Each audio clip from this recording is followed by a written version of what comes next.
نحمده ونصلي على رسوله الكريم اما بعد فاعوذ بالله من الشيطان الرجيم بسم الله الرحمن الرحيم رب اشرح لي صدري ويسر لي امري واحلل عقدة من لساني يفقهوا قولي. شادی اللہ کی ایک نعمت. قرآن پاک میں آتا ہے وَمِنْ آيَاتِهِ أَنْ خَلَقَ لَكُم مِّنْ أَنفُسِكُمْ أَزْوَاجًا لِتَسْكُنُوا إِلَيْهَا وَجَعَلَ بَيْنَكُم مَّوَدَّةً وَرَحْمَةً إِنَّ فِي ذَلِكَ لَآيَاتٍ لِقَوْمٍ يَتَفَكَّرُونَ. اس کی قدرت کی نشانیوں میں سے ایک نشانی یہ ہے کہ اس نے تمہارے لیے تمہاری ہی جنس کی عورتیں پیدا کیں تاکہ ان کی طرف مائل ہو کر سکون حاصل کرو، اور تم میں محبت اور مہربانی پیدا کی. بلا شبہ اس میں ان لوگوں کے لیے نشانیاں ہیں جو غور و فکر کرتے ہیں. نکاح اسلام کی نظر میں ایک عبادت ہے، نیکی کمانے کا ایک ذریعہ ہے، ایمان مکمل کرنے کا ایک ذریعہ ہے. نبی اکرم صلی اللہ علیہ وسلم نے فرمایا بندہ جب نکاح کر لیتا ہے تو اس کا آدھا دین مکمل ہو جاتا ہے. اب باقی ماندہ آدھے دین کے بارے میں اسے اللہ سے ڈرتے رہنا چاہیے. نبی صلی اللہ علیہ وسلم نے فرمایا دنیا ایک متاع ہے، فائدے کی چیز ہے، پونجی ہے، اور دنیا کی سب سے بہترین متاع نیک بیوی ہے. یعنی دنیا کی سب سے بہترین چیز نیک بیوی. ہمارے ہاں عموماً شادیاں جس طریقے پر ہوتی ہیں اس میں وقت کا بھی ضیاع ہوتا ہے، پیسے کا بھی ضیاع ہوتا ہے، اور ایک بھیڑ جمع ہوتی ہے اور بکھر جاتی ہے. انجوائمنٹ صرف کپڑے اور کھانے تک رہ گئی ہے. گویا اپنی صرف جسمانی ضروریات کو پورا کرنا اور صرف مٹیریلسٹک اپروچ کی حد تک خوشی کا تصور ہونا اب مسلمانوں میں باقی رہ گیا ہے. جبکہ کوئی خوشی اس وقت تک پوری خوشی ہو نہیں سکتی جب تک انسان کی روح بھی خوش نہ ہو، اور کوئی روح اللہ کے ذکر کے بغیر خوش ہو نہیں سکتی. تو اس لیے اس شادی میں اللہ کے ذکر کے ساتھ ساتھ کچھ باتیں بھی نہیں سیکھیں گے انشاءاللہ. یعنی خوشی کا اظہار بھی ہو اور اس کے ساتھ ساتھ اچھی اچھی نصیحتیں بھی ہوں جو دلہن کو اور اس کی بہت سی دوستوں اور سہیلیوں کو بھی کام آئے انشاءاللہ، جو بھی شریک ہونے والے ہیں. تو ہم شروع کرتے ہیں. آج کے اس پروگرام میں جو اہم حصہ ہے وہ یہ کہ جو لوگ اس تجربے سے گزر چکے ہیں، گزر رہے ہیں، اور انہوں نے اس زندگی میں ایک بہترین کامیابی حاصل کی ہے یا جن چیزوں سے ان کی ازدواجی زندگی خوشگوار ہوئی ہے، میں چاہوں گی کہ وہ ہمارے ساتھ اس پروگرام میں شریک ہوں اور اپنے ذاتی تجربات کا ذکر کریں تاکہ دوسرے لوگوں کو فائدہ ہو اور ان کی زندگیاں بھی خوشگوار ہو جائیں. سب سے پہلے ایک بیٹی کے لیے سب سے زیادہ جو چیز دعاؤں کا اور دوسرے گھر میں مقام بنانے کا سبب بنتی ہے وہ خدمت ہے. کوئی لڑکی اپنی اچھی شکل سے، اپنے علم سے، اپنے ہنر سے، اپنی دوسری قابلیت سے سسرال کے ہاں جگہ نہیں بنا سکتی جو خدمت سے بنا سکتی ہے. بہت سی بے ہنر لڑکیاں بھی جب اچھے جذبے کے ساتھ خدمت کا ارادہ کرتی ہیں اور کرتی ہیں اور قربانی کرتی ہیں تو بہت دعائیں بھی پاتی ہیں اور بہت خوشحال زندگی بھی. تو یہ خوشحال زندگی کا ایک راز ہے سیکریفائس اور لینے کی بجائے دینے پہ نظر رکھنا. زاہدہ ریڈیو پر کام کرتی رہی ہیں اور انہوں نے ایک ٹاک دی تھی اس بارے میں جو بہت مفید تھی، تو اس سے آپ بھی فائدہ اٹھائیں. السلام علیکم. یہ ایک چھوٹی سی ٹاک تھی جو کہ ایک بچی کا خط آیا تھا، اور اس نے لکھا تھا کہ جی ہم لوگ لڑکیاں شادی سے پہلے تو بہت خواب دیکھتی ہیں کہ شادی ہو، یہ ہوگا وہ ہوگا، زیور پہنیں گے، اچھے جوڑے پہنیں گے، میاں ملے گا، یہ ہے وہ ہے. اور لیکن جب بعد میں عملی زندگی میں قدم رکھا تو پھر پتہ چلا کہ یہ خواب اتنا سہانا نہیں تھا. تلخ حقیقتیں جب سامنے آئیں تو پریشان ہو گئیں. تو انہوں نے کہا کہ آپ ہمیں کوئی اچھی سی نصیحت کریں. تو یہ وہ نصیحت ہے جو میرے والدین نے مجھے کی، کچھ اس میں میرے تجربات شامل ہیں، اور اس کے بعد ایک اور بات بھی کروں گی لیکن اس کو ختم کرنے کے بعد. اب پیارے بچوں بار بار میں پڑھوں گی کیونکہ اس میں نے پیاری بچیوں کا بہت نام لیا ہے. تو کچھ بچی ہیں، کچھ تھوڑی سی زیادہ بڑی ہو گئی ہیں، شادی ہو گئی ہے، لیکن وہ بھی اپنے آپ کو اس وقت بچہ ہی سمجھے. تو پیاری بچیوں سنو، والدین اپنے بچوں، خاص طور پر بچیوں کی شادی کے لیے بہت فکر مند رہتے ہیں.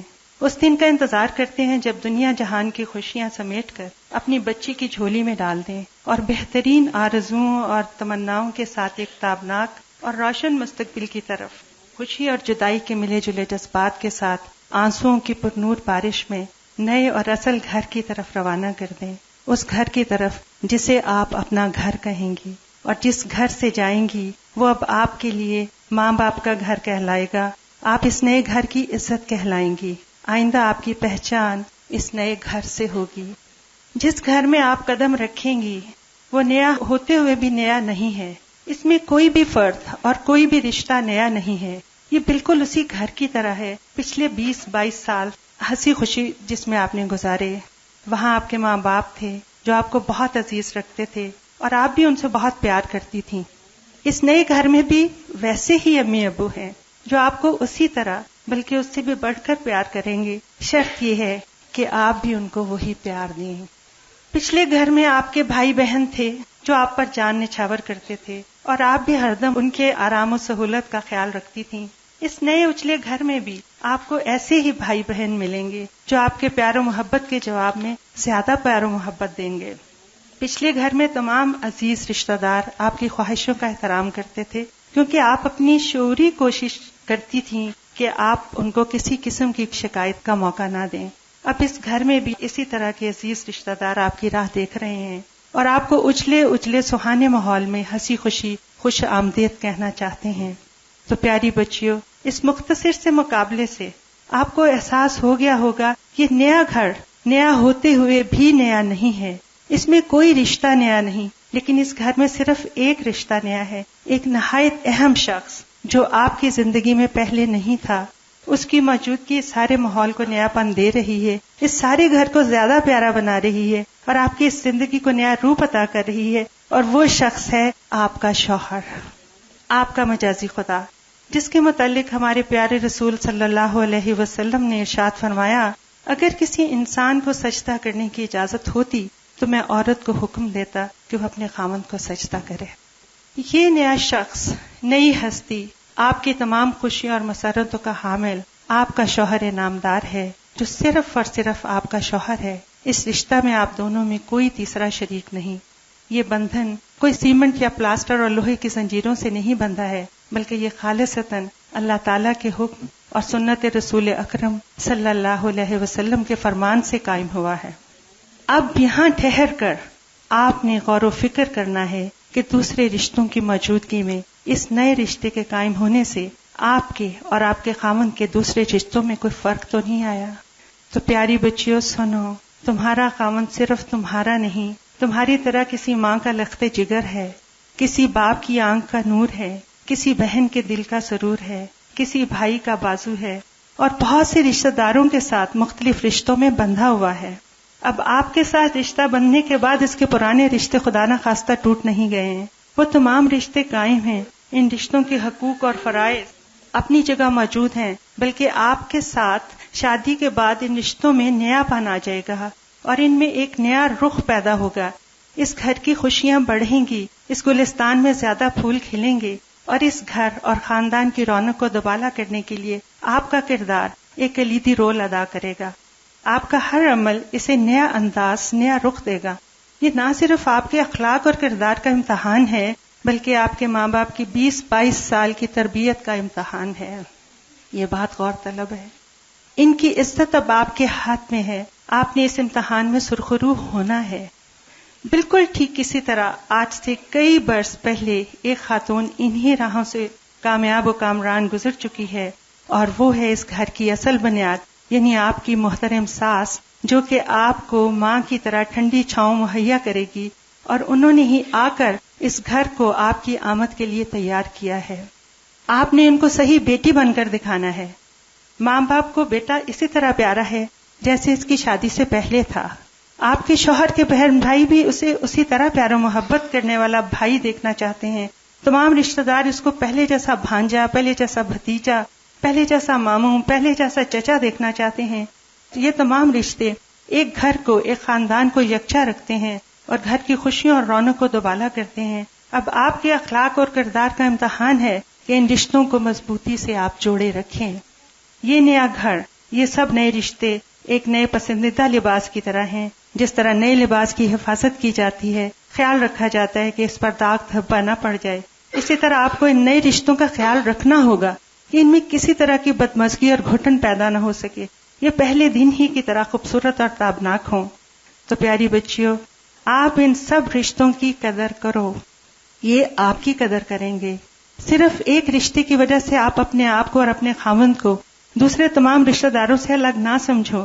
وہ قائم ہیں اور خدا کے فضل سے قائم رہیں گے. آپ کی شادی سے پہلے یہ گھر چل رہا تھا، اب آپ اس میں ایک بہترین اور انمول اضافہ ہیں. پہلے غور سے اس گھر کی روایات اور طور طریقوں کو سمجھیں، اسی میں ڈھل جانے کی کوشش کریں. ہاں، اگر کوئی نئی چیز لانا چاہیں تو دھیرے دھیرے، لیکن اس سے پہلے سب کے دل اپنی محبت اور فرما برداری سے جیت لیں. گھر کے کام کاج میں دلچسپی لیں، گھر کا فرد ہوتے ہوئے گھر کی ذمہ داریاں سنبھالیں اور بانٹیں، کیونکہ شادی کے بعد آپ ایک ذمہ دار خاتون بن گئی ہیں. عزیز بچیوں، شادی سے پہلے اپنے والدین سے تھوڑا بہت تو خفا آپ ہوتی ہی ہوں گی، جب آپ کی کوئی خواہشات پوری نہیں کرتے ہوں گے یا جب آپ کو کسی بات پر ڈانٹ دیا جاتا ہوگا. بہن بھائیوں سے چھوٹا موٹا لڑائی جھگڑا بھی ہوتا ہی ہوگا، لیکن تھوڑی دیر کے لیے. اس کے بعد دل بالکل صاف اور پھر وہی پہلے والا پیار و محبت اور وہی پیاری سی فضا. تو سسرال میں بھی آپ نے کسی بات کو دل سے نہیں لگانا، کسی بات کو ایشو نہیں بنانا، بلکہ پہلے کی طرح تھوڑی سی خفگی کے بعد دل و دماغ بالکل صاف اور دوبارہ وہی پیار و محبت والی فضا کو قائم کرنا ہے. اپنے پیار، فرما برداری، محبت سے سب کے دل جیت لیں، خود بھی خوش رہیں، دوسروں کو بھی خوش رکھیں. اسی طرح آپ کی بہترین ایڈجسٹمنٹ ہوگی. آپ کا گھر ایک مثالی گھر ہوگا جہاں ہر طرف محبت ہی محبت ہوگی. ہماری دعا ہے اللہ تعالیٰ آپ سب کو بہت خوش رکھے اور خوش و آباد رکھے.